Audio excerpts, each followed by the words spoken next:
AfL essentially is how you approach teaching to bring your learners into the process and not make it a teacher-focused process. So it's about the dialogue with students and teachers that helps you decide where your learners are in the learning and how to move them forward to improve the results. Okay.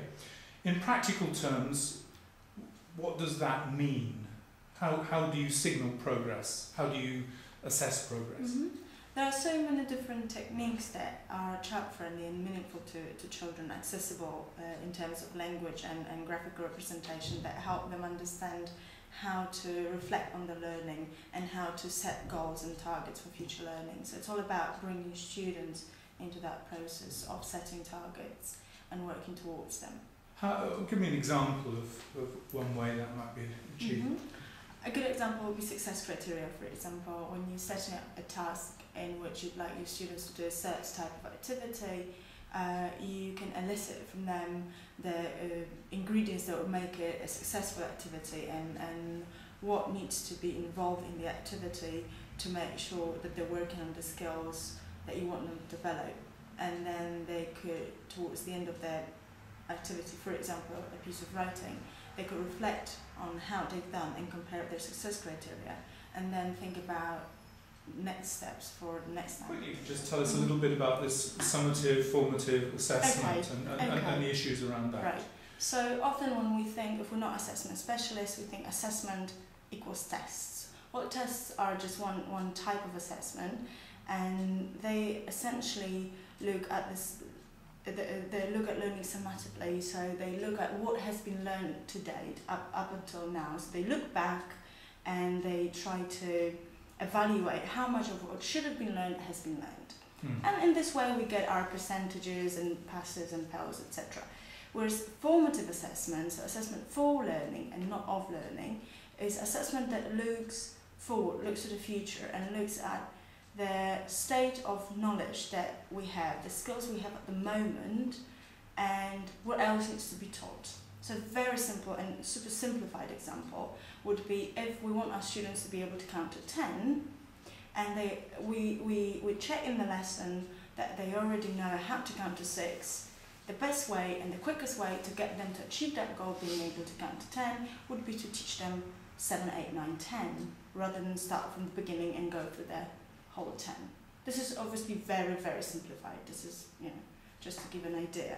So formative is looking to the future and supporting learning, whereas summative is gauging how much has been learned. And both are necessary. One will not make sense without the other because they complement.